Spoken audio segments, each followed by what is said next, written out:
ওম শান্তি। ওম নমঃ শিবায়। আজকের বরদান বিন্দুরূপ ভব। বিশ্লেষণ।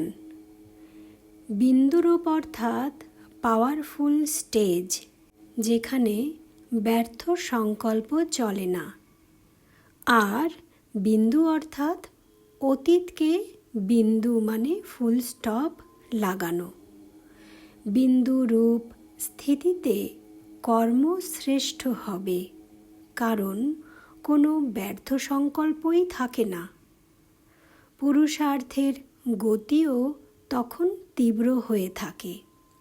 বিন্দুরূপ অর্থাৎ ব্যর্থ দেখা, শোনা আর বলা সব বন্ধ।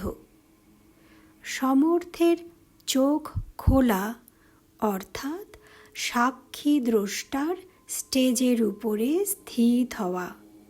তো চেক করো, এমন স্থিতি বানিয়েছ? বিন্দু হয়ে তবেই বিন্দু বাবার সঙ্গে ঘরে ফিরে যাবে। তো আজকে আমরা বরদানে কি জানলাম?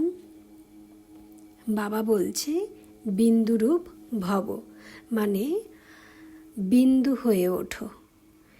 আত্মা বিন্দু, আর যখন আমরা আত্মিক স্থিতিতে স্থিত হওয়া শিখে যাই, তখন তাকে বলা হয় বিন্দুরূপ অবস্থা।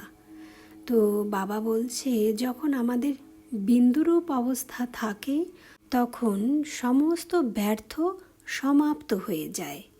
আর যদি ব্যর্থই না থাকে, তাহলে আমাদের পুরুষার্থের গতিও তীব্র হয়ে যায়। আর বাবা বলছে আর একটা বিন্দু অর্থাৎ যেগুলো পাস্ট হয়ে গেছে, মানে অতীতের অনেক ঘটনা থাকে, যেগুলো মনে করলে আমাদের মনে অনেক কিছু চলে আসে, কত রকম অনুভব, ইমোশনস, সেগুলো চলে আসে।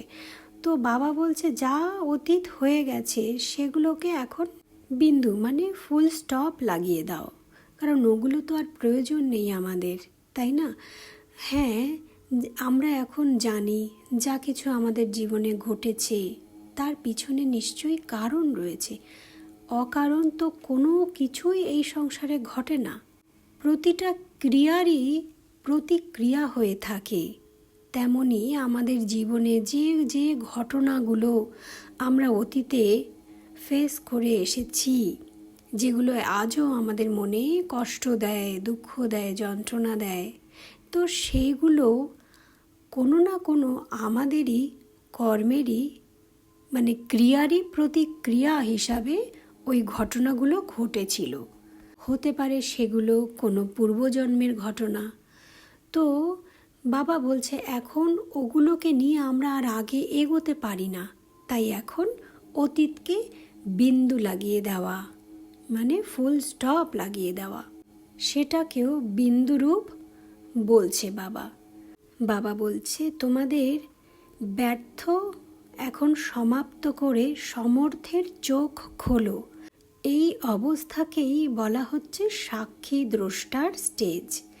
আর এই স্টেজের উপরে স্থিত হওয়া অর্থাৎ স্থিতি ভীষণ সুন্দর হাই হওয়া, কারণ সমর্থের চোখ খুলে গেলেই সব ব্যর্থ সমাপ্ত হয়ে যায়।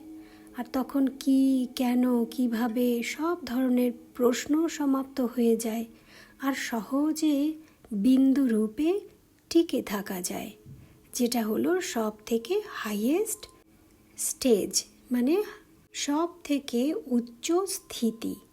বাবা বলছে চেক করো যে তোমরা কি নিজের সেই বিন্দু স্থিতি বানিয়েছ, কারণ বিন্দু হয়েই তো তবে আমাদের বিন্দু বাবার সঙ্গে ঘরে ফিরে যেতে হবে।